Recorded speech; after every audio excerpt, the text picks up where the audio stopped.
All right. We live yet? What's going on, everybody? Happy Wednesday. Let's see here. We are live.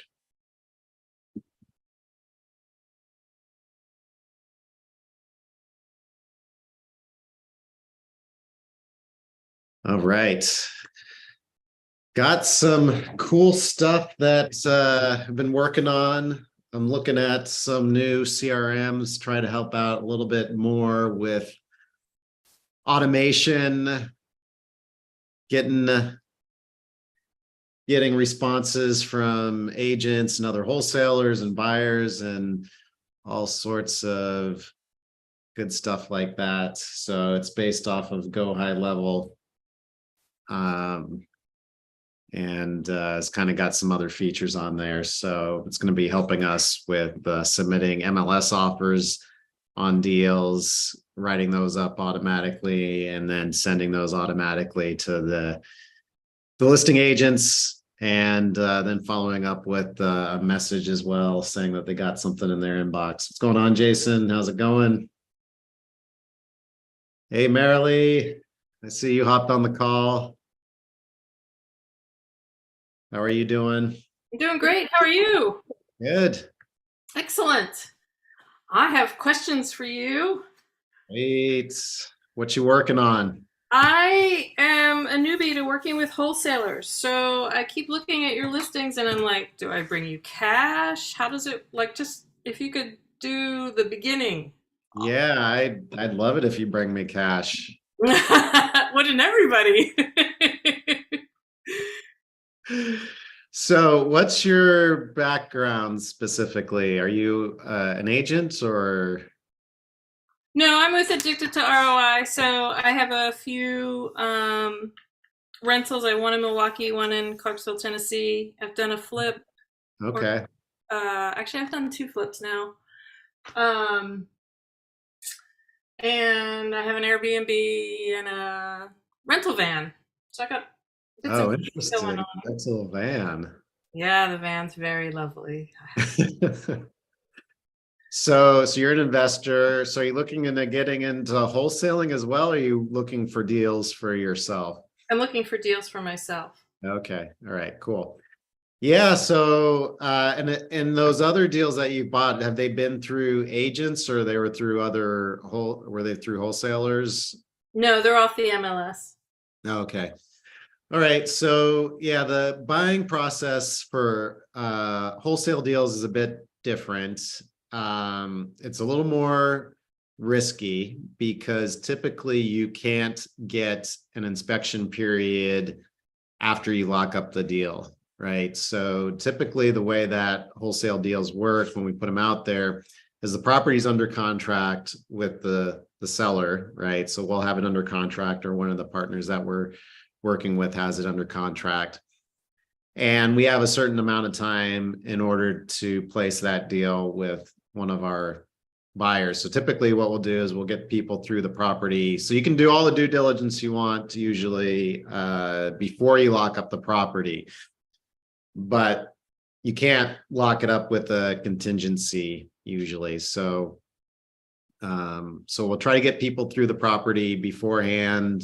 You know, usually we're able to, unless it's got like a difficult tenant in there, or sometimes the property gets boarded up. Like we had one we just sold that was boarded up by the city and we weren't able to get people through there.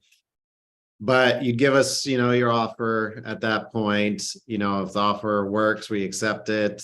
You put your earnest money in, and then we end up assigning the contract over to you as the end buyer. Most of these deals need to be financed either with cash or hard money, just because of the condition that they're in or the timeline that the seller is on. But we do get deals occasionally that will qualify for conventional financing. So for example, we've got one in Olympia right now where the seller's timeline is pretty, they're pretty flexible, and the property's in good shape, so it would qualify for conventional and the timeline would allow for it. So and then from that point, once it's assigned, it's just like a regular closing then at that point.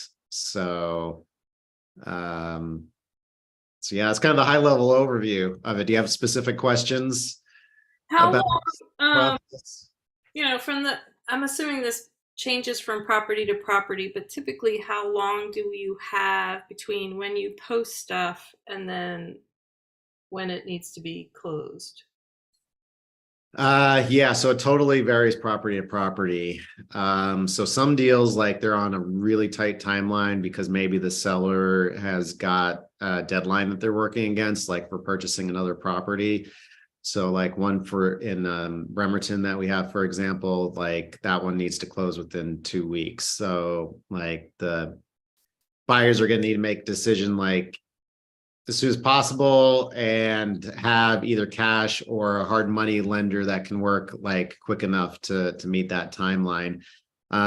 Other properties like this Olympia one, for example, I mentioned, or we got this development deal in Bonnie Lake. Those we have a bit more flexibility on. So like the development deal, we might be able to, like, say, close on permits, for example. So that closing could be like 6 to 12 weeks. 6 to 12 weeks out. So yeah, it just varies from deal to deal. But the thing is, like, so we do first come, first serve at our ask price, right? So we don't do bidding wars and stuff like that. So because when I buy properties, I like to just know what the price is going to be on it. So I don't want to have to like submit an offer and not know if it's even going to be good enough, if it's above ask price. So the thing with the off-market deals is you still need to try to act quickly, especially if they're priced at a point, where there's quite a bit of margin there, because there'll be, a number of investors interested in seeing it. So we encourage people to, like, if they need to get eyes on the property, to try to get out there within the first few days of us posting it, so they could get an offer in, so it doesn't get snatched up and locked up by another investor before they have a chance to see it. And then we contact you to get into the properties? Yep. So we're able to, if the property is occupied, we'll arrange access, with the sellers. And if it's vacant, usually we're able to, get a lockbox on there for people to be able to go out and check it out themselves. Right. So it sounds like I got to have my hard money lined up and ready to roll pretty fast. Yes. So do you have a lender that you are already working with here? But conventional. I don't have a hard money lender. So are there some that you have found are better than others as far as the speed of getting things done? Yeah, for sure. And then do you have other investment properties in Washington, or are all your investment properties outside of the state? They're all outside, but I'm curious. I would like to do a flip here. Okay. Yeah, the reason I asked, so regardless, I would recommend Flynn Family Lending. Like, they are super speedy. They've got pretty flexible terms, and they're very wholesale friendly. So not all hard money companies are wholesale friendly. Yep. And so some of them don't like financing assignment fees, and they'll make the buyer pay the assignment fee out of pocket.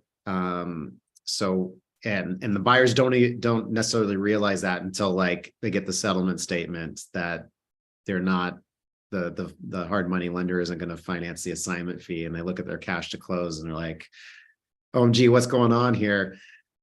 So we always like to work with our buyers and make sure, like, that we're vetting their lenders as well, so that they're easy to work with. But Flynn is awesome. The reason I asked about the investment properties in Washington is because they have this program where they can cross collateralize other properties that you have in the state, in order to supplement the down payment. So right. I think right now they're anywhere from like 20 to 30% down payment. But if you have an investment property in Washington that has equity in it, they can cross collateralize that And for example, on a deal, I was quoted like 5% down for purchase and rehab because they were able to use my duplexes that I have in Tacoma as collateral for the down payment. So they're able to kind of do some flexible, creative stuff like that. So so yeah, if you want, I can get you the contact info of who I've worked with. I have Beth from there. Oh, you got Beth? Okay. All right, cool. Is there anybody? I work with Ursel there. Okay. Yeah, so I can get you his number if you want and make an intro. Okay. Any other hard money lenders who are? So Rain City has been pretty good to work with. So Lisa Say there. And Veristone. Okay. And then we've also had some buyers using Bellevue funding, Tyler Benton over there. So there's a few options for you to choose from. So can talk to you, get an idea of what their terms are. Yep. Anything else I need to know? I mean, I guess the whole reason I haven't done wholesalers before is the trust factor. So is there anything as a newbie I should be looking for? Well, definitely always do your due diligence, right? So it's a bit, like I mentioned, a bit trickier because it's not like an MLS deal where you can lock it up and have like 5 to 10 days to have like an inspector go through there and then a contractor and then you make a decision. If you say, oh no, this isn't for me, I need to get my earnest money back, then you can do that, right? So the thing about the wholesale deals is just to be aware of is like you're going to need to do all that stuff up front. And so just make sure that you have your numbers dialed in and say, okay, this looks like it's going to be a deal for me at this price. And that way you're not, wasting your time going out there and getting your contractor out there, to put together a bid for you, and then, because you're having to do that before you even lock up the deal, right? So you want to have to do all that work and then realize, this isn't really going to be a deal at the price it's at, given the amount of work it needs. So I think that's probably the biggest thing just to be aware of. But I'd say I bought most of my investment properties through other wholesalers. Though I bought a few off the MLS, but a majority of my deals have come through other wholesalers that I bought. So, and they've been pretty good deals, like a number of small multifamily deals that I've bird out of state ended up being pretty good buys. That's excellent to hear. That's great. Yeah. Okay. Anything else you would suggest for a newbie? I would get on as many wholesaler mailing lists as you can, just so you can get like eyes on a lot of different deals and kind of it'll give you more of a feel for what you'd see like off market. Okay. So anybody else that you can connect with that does off market stuff would probably be beneficial as well. Okay. Excellent. Excellent. Are you back in the US now? I am in, well, I was in India, like, I don't know. Did you see me in India? Is that where I don't remember where I saw you. I know. No, were you in Bangladesh? No, not Bangladesh. Bangalore. Bangkok. Bangalore. Bangalore. Oh, okay. I think Bangkok.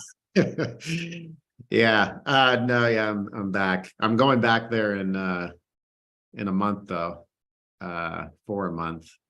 So just love it, or you?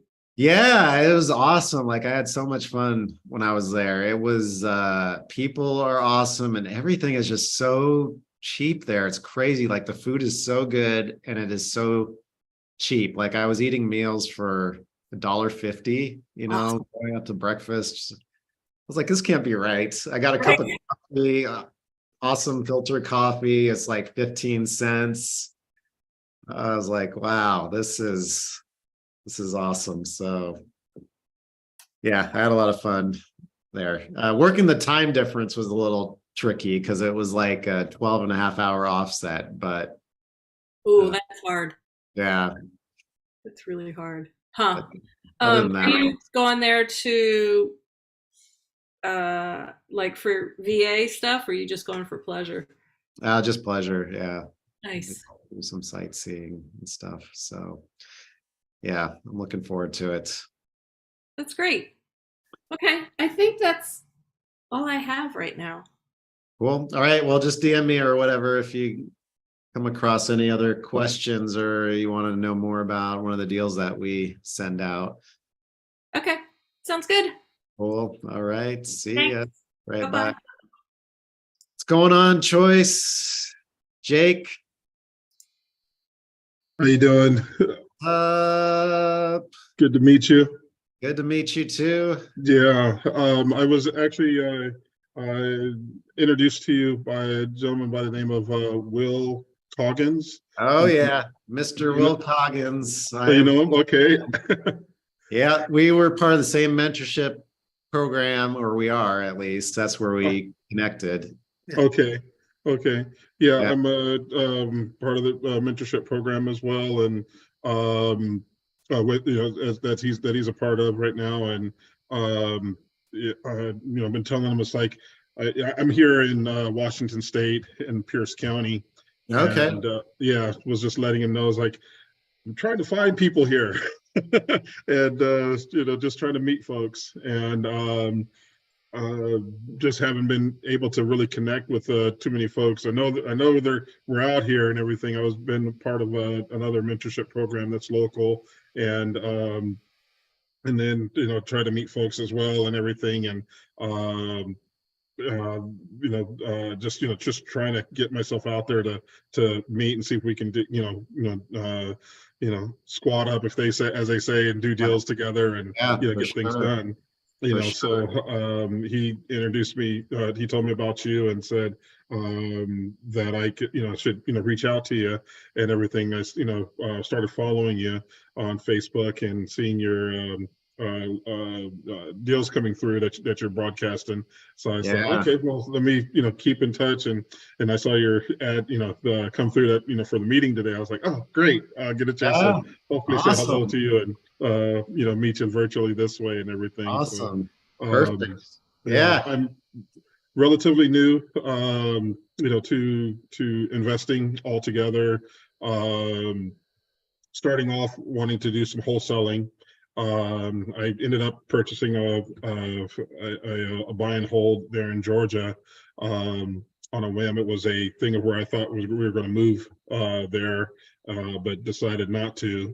And so we ended up purchasing that house and just turned that into a buy and hold type thing. And that's been working out. I've had it for now 6 months. Oh, nice. Um, yeah, so that's worked out really well. Was starting last year, was looking for like an MTR here in the area, and just was looking on the condo side, and that didn't that just fees, and then the condo homeowners association didn't work out. So I was Hmm. like, okay, didn't that's pretty much my background. Now I'm just really trying to focus on wholesaling, and I'm trying to concentrate right now on buyers, looking for for deals for folks, and see if I can match up an acquisition for a buyer, and do things that way, and Hmm. go from there. So I didn't Awesome. necessarily have any specific questions, but really my goal was just really to say hello and just meet you, and see if we can keep in touch, Yeah, and go from there. for sure. Definitely. Yeah. I need deals in Pierce County like right now. Okay. So like, if you can find anything in Pierce County, send it over to me because I'm both buying deals for myself and Okay. I've got buyers there that if it's priced good, like Hmm.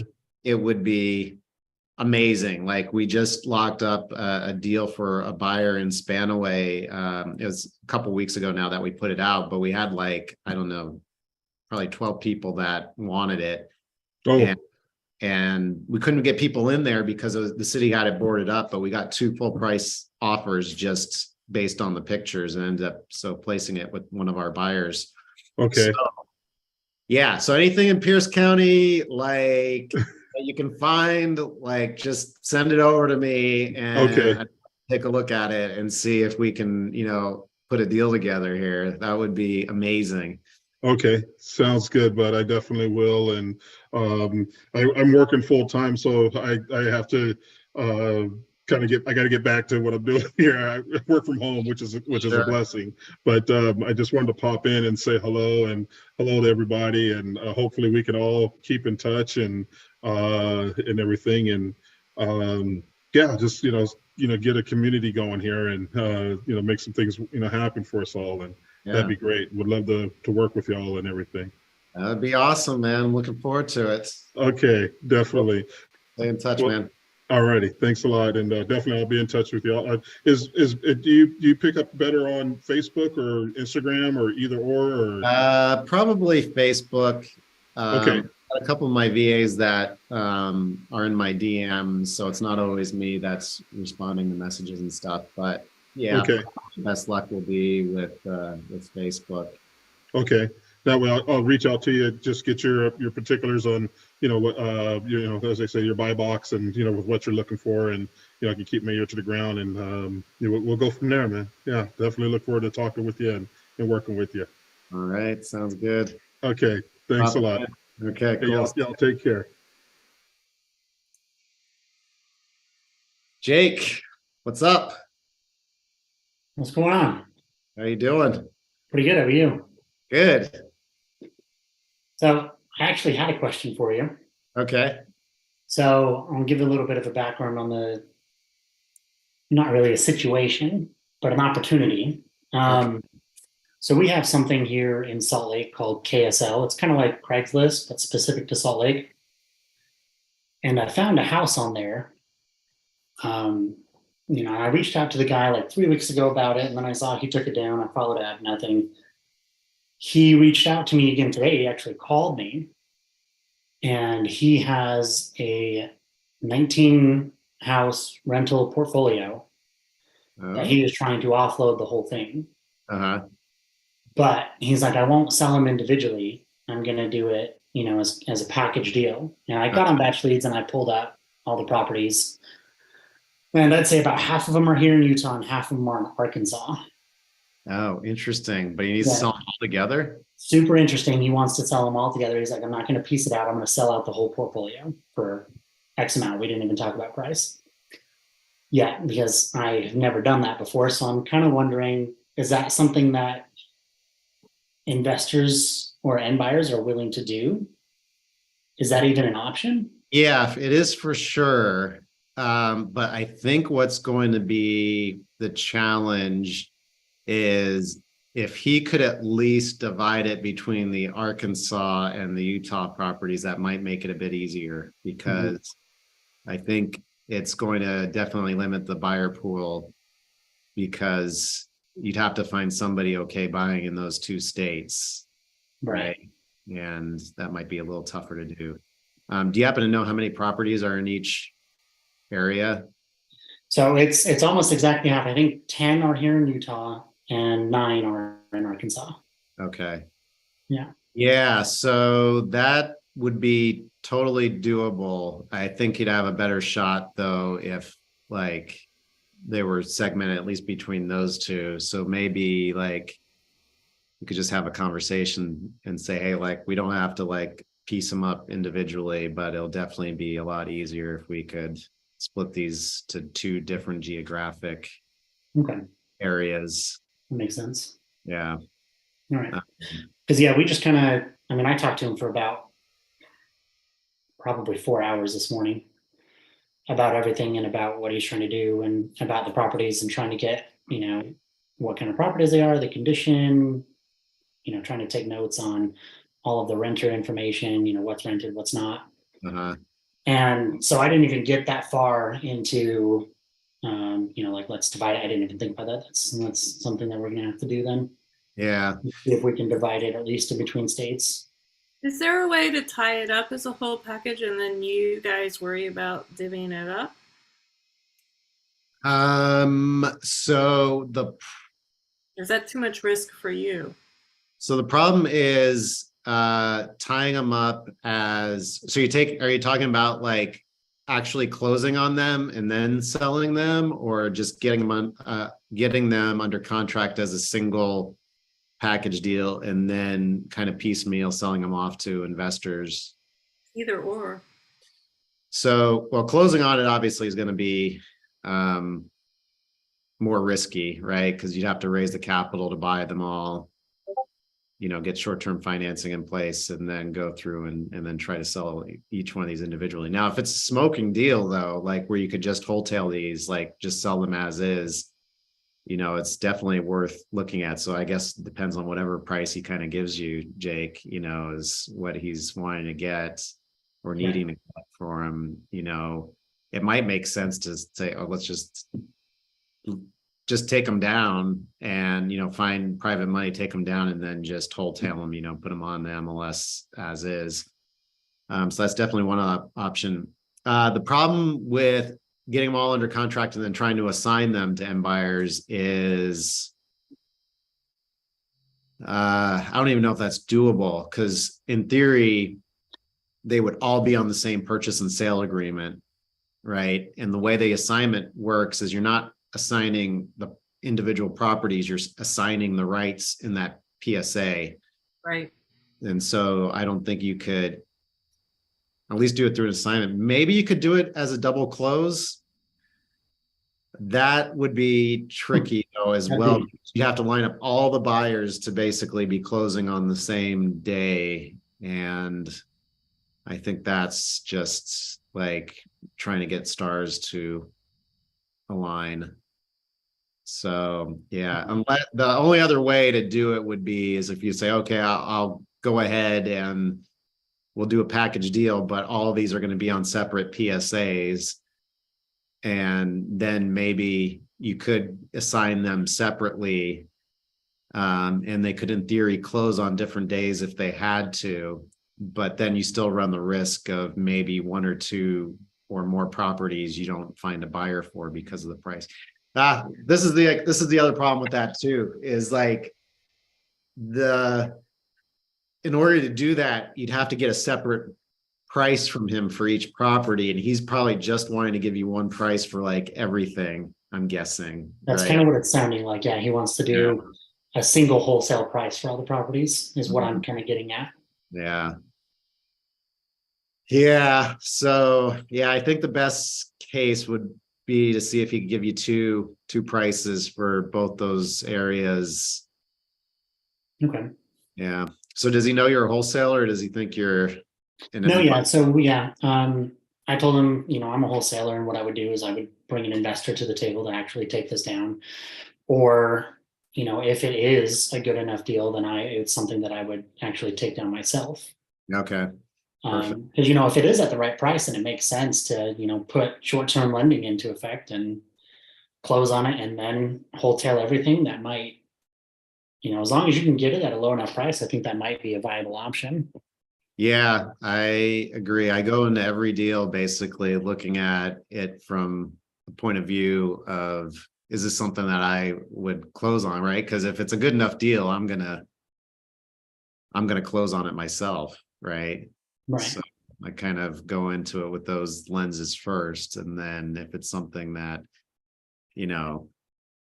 I'm not as excited about. So like a lot of deals here, I don't do a lot of flips, so I don't buy a lot of deals around here. But if it was a good enough deal, I had one last year where it was like stupid crazy, so cheap that I was going to close out of myself. And then one of my contractors was just like, I'll just buy this from you as is.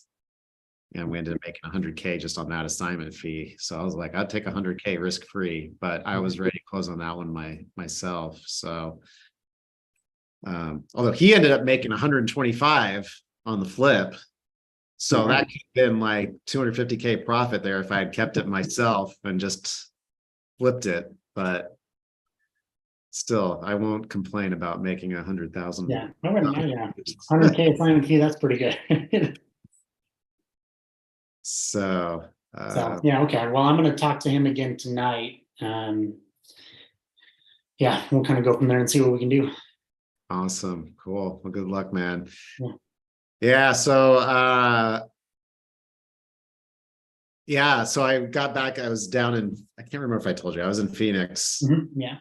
and at a mastermind, and it was my mind was just blown, because like the stuff I kind of came away with there, it seems like it's so simple, but it's like very hard in practice for a lot of people to kind of put into place. And you know, I talked to like 3 different people that either are running like just an operation by themselves or have a team of people, and all these guys are in their 20s and they're doing $1 million plus in assignment fees a year. One of the guys has done almost $1 million already this year. And so kind of just picking their brains on like, what is it that they're doing? And they are all like ruthless with their consistency in their outreach. Like how are they doing their marketing to find their deals? Like they are so consistent with it, and they don't deviate from it at all. And so like this one guy is like on the phone 6 hours a day, just talking to agents. You know, he's trying to have like 30 conversations a day.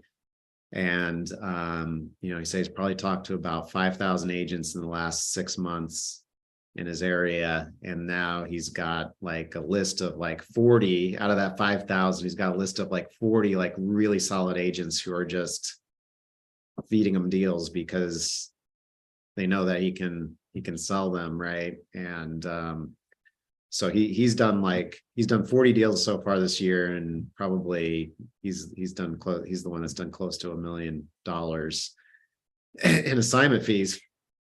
And the crazy thing is, like, I met this guy and last November when I was down in Phoenix, and at that time he was working in as a recruiter at Facebook, and had just been laid off the day that he showed up for that mastermind. And so he was like kind of at a crossroads, like, do I go get another job, do wholesaling, continue to kind of do wholesaling on the side, because he had just started out earlier that year with wholesaling. And he decided just to go all in on wholesaling, and then Paid off. yeah, it ended up paying off. So but that consistency is hard. Like, I don't know. It's brutal. The consistency is hard to keep it going. So I don't know. What is it that it takes in order to have like that mindset where like every day you're like, I'm gonna make the 60 calls or 80 calls or whatever it's gonna take in order to have 30 conversations, you know? Yeah, I mean, I think it just takes a lot of self-discipline. Mm-hmm. And I guess there's a lot of motivation there. You know, if you can understand delayed gratification, then you might be better at, you know, more discipline and consistency, because you know it's going to pay off. Right. Yeah. I was going to say having a strong why. What's that? In front of you. Having a strong why in front of you. Mm-hmm. Yeah. Also, you know, would be a determining factor to help you to stay focused and to stay disciplined. Just, you know, keeping your eye on the ball, knowing that what you're trying to achieve and what the results are going to be of making those achievements would be for you. Mm-hmm. That's what I'm doing my best to develop myself. Is develop that discipline there. Yeah. So what is it that you do when you find yourself like just not wanting to do it or procrastinating, you know? Mm-hmm. How do you like pull yourself back to, you know, what the task is that you should be doing? What do you guys? I myself, again, I start to think about what it is what I'm doing. As far as my, like even for my job, like right now, I'm talking with you guys, but I'm working as well. But this is where I really want to be. And what I want to do, I want to be successful in wholesaling and investing. Um, it's just that strong pull that I have, but I definitely get what you're saying. It's like when you just kind of, we all wake up that morning that, man, I don't want to go to work. I'm gonna call in sick, kind of a thing. And but it's just, it's like what I say to my son, there's the things that we want to do, and then there's the things that we have to do. And and some of those days when you don't want to do them, and but you still have to, you just got to get up and you got to do it. And you just, he said, why, how? And I said, well, you just have to. It's just like, you see me, I tell him, you see me come to sit down in my chair and I work daily. It's not because I want to, son. It's just because I have to. So I want to, make sure you're taken care of, and make sure mom's taken care of in the house. And he's, oh, okay, so he understands. And because I had my main job, then I had a contract job, and I was, the contract I had was, paying me, upwards of 60 grand a year, working part time, type of thing. And but I know that this business can pay me that amount in a couple of months. I mean, let alone you guys were just talking about a deal that can do you 100 grand, if you do it right. Yeah. So so I said to myself, well, I'm making good money there, but I could do better, and I can't afford not to, to walk away. So I did. And it's still challenging, like you said, but it's, I know that as I get myself out there, get on calls like this, meet great folks like yourselves here, and just surround myself, and immerse myself in the business. I know that it's going to start in a couple of months. I mean, that'll coming. So, yeah. So I'm that's how my mentality works, from that standpoint. So one of the things I just came across was so we make these goals, right? Because we expect to have a certain feeling once we hit the goal. And usually the path to the goal kind of sucks because you have to do the things you don't want to do. What happens if you chunk it down to the goal being the failure? Like, I'm going to call 100 people today, or in the next 2 days, and that's the goal. I'm going to fail at that. Like, I'm going to reach 100 people and fail at getting my one, but I'm going to call 100 people. Right. So wait, the failure is that you then don't make so if your goal is to call 100 people, the goal is to get one yes. All right. Okay. So you have to call 100 people to get that one yes. Right.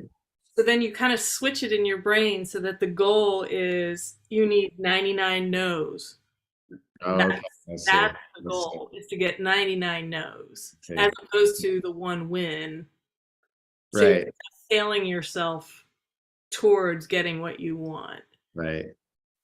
Which I thought was an interesting twist to how our brains work. Yeah, that's kind of trickery. But she's got a point, because then if you win, like if you reach that goal of getting your 99 no's, that's awesome. Yeah. So it's not failure in that you're just laying down and giving up. It's that you're failing your way to success. That idea. So yeah, so maybe the goal is like, I want to get hung up on 10 times today. Right. But I feel like I could achieve that goal pretty quickly by like just nonsense on the first 10 calls so the people hang up on me. And then I'm done for the day. Well, then make it 100. Just say I'm going to call 100 people, or I don't know how many you can do in a day, but I mean that guy, he's doing 6 hours a day. Yeah, yeah. Yeah, so I think it kind of goes back to the why also, right? Because like I think he's in this mindset where he's like willing to do whatever it takes in order to like not have to go back to work, right? And so when he was first starting to wholesale, he was just looking for on-market deals. And he said he was offering, doing offers on 70 to 100 properties a week. Wow. Yeah. So he would basically, he would look for, go into Redfin. When you do a search, there's a checkbox for fixer uppers. They have a checkbox on their filters for fixer uppers. He'd check that. And then he'd just start calling all those listing agents and throwing verbal offers at them, and see if there was something in the realm of possibility that they'd be willing to consider. And then like write up an actual offer for anybody that like seemed like they were halfway interested. So, but still that took like 5 weeks. So I don't know, could you imagine calling 100 listing agents every week for 5 weeks before getting a deal? Like what sort of mindset does that take to continue to do something even when it looks like it's not working? But the mindset isn't about the goal. The mindset is about your growth towards the goal. So explain that a little more. Who do you have to become to reach your goal? So for him, he had to get really good at negotiating and phone manners and how to engage somebody. And so that was his growth as a person, right? And that growth as a person, during that, the way he did it, he now has that skill set that he can be on the phone for 6 hours a day with every agent, because that's what he's learned.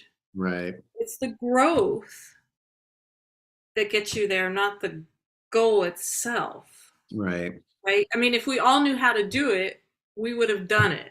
Yeah. Yeah. Well, so I think everybody knows how to do it. Like the knowing part is not the hard part, right? Because it's just like, oh, you call somebody, you have a conversation with them. Okay, maybe there's some nuance. The growth is in the stamina to do it. Right. Yes. Yes. Having the stamina to do that. Over and over and over again. Like that's the growth piece, right? Right. Yep. And yeah. The other thing that I've learned too is that, and this is all new to me, so this is my mindset coach, and I've just started diving into it. It's like we want a goal because we think we're going to be happy, or we think we're going to have this feeling, right? Well, the path to get there is usually pretty sucky because you have to constantly be putting yourself in a place where you have to be learning new things.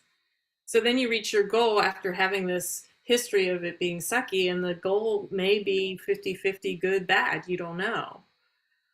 And so how do you weather the getting there, the journey of getting there, and who that makes you as a person?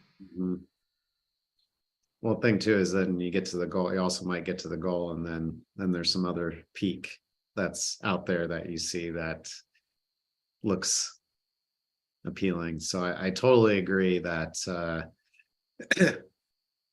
just trying to be present and enjoying the journey, like knowing where it is that you want to go to. But like if you're not enjoying the whole process of getting there, then kind of what's the point, Right.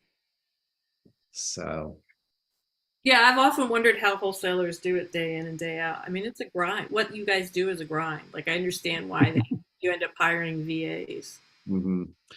Yeah, but I mean, I think it's like any other sales job, really. Like it's a sales job, basically. Like houses are the widget like that are being sold, but like it's like any other sort of prospecting for customers, regardless if it's houses or you know, vacuums or knife sets or whatever. Right. There's a whole process behind getting the leads in, nurturing them, building rapport, you know, and all that stuff that you know, definitely having a process in place is super helpful with, you know, just being able to consistently do deals. So, but yeah, like outsourcing anything to virtual assistants that isn't like totally necessary. And this is something that I've struggled with too, is like, there's certain things where I'm like, oh, somebody just isn't going to care about this as much as I am. So I'm going to have to do it myself.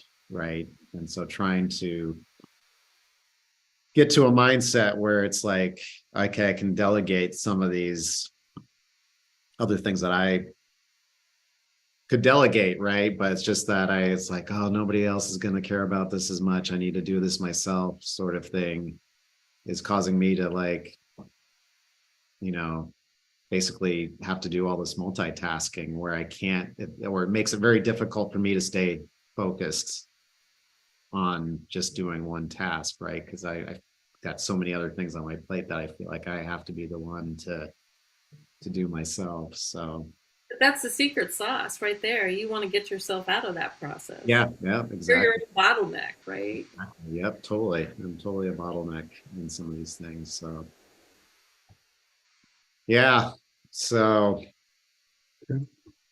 but anyway, congratulations to Jake, by the way. He's gonna be coming on board my team.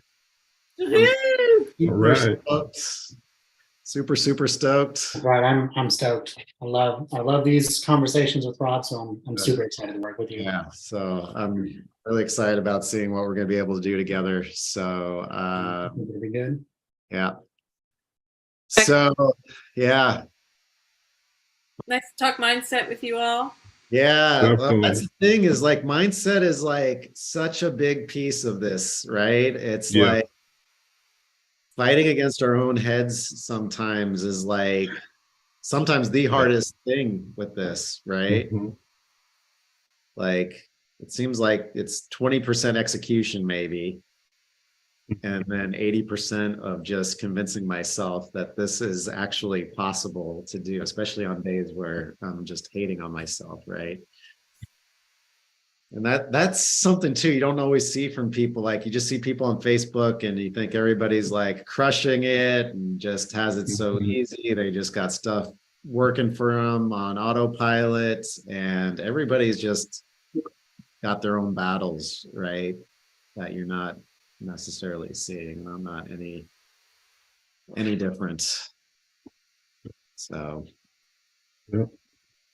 Awesome. I'm glad you put this together and we could all come together and just kind of like have a sigh of relief with each other, knowing that, hey, yeah, we're not the only ones going through. yeah, sure. I mean, that's the other thing too, I feel like, is connecting with people is like, Yeah. okay, realize like, okay, there's other people that are struggling with very similar Hmm. that I am. Like Yeah. what I'm going through isn't necessarily unique, and it does help a lot, I feel like, to talk to other people about what they're, you know, going through and being like, okay, it's going to be all right. Like Yeah. other people will figure this out. I'll be able to figure it out. Yeah. Okay. Let's get on the, and then you can say, okay, let's get on the grind and just get back on it and just Yeah, keep let's on get on going. it. Let's make some money. Yes, indeed. Yeah. So, cool. Yeah. Again, thank you all for being pleasant with me and being my first time coming on and everything. And definitely look forward to being in touch with you all. And hopefully y'all can find me on Facebook as Yeah, well, just- so I can connect and yeah. You should be able to find me pretty easily since my last name is kind of unique. Yeah. But yeah, just connect with me there. And, you know, if you have something you want me to run the numbers on, you know, take a look at, I'd be more than happy to, you know, help you figure out where you need to be on something if you're talking to an agent or a seller or Yeah. whatever about a deal. So Sounds good. I greatly appreciate it. cool. Great. Nice meeting y'all. I'm gonna head on out. All right. I'm gonna bail Take care, too. guys. See you soon. So. All right. All right, cool. Jake, if you want help running the numbers on, you're probably familiar with those, maybe the area that in Utah that those properties are in, but want me to take a look at the Arkansas ones? Yeah. Yeah, I'll start sending you the addresses and start looking at it myself too. I'm gonna jump on the Salt Lake ones right now. Okay, cool. All right, man. Good luck. And yeah, we'll talk tomorrow. Okay, sounds good. Cool. All right, see ya. Yeah, see you.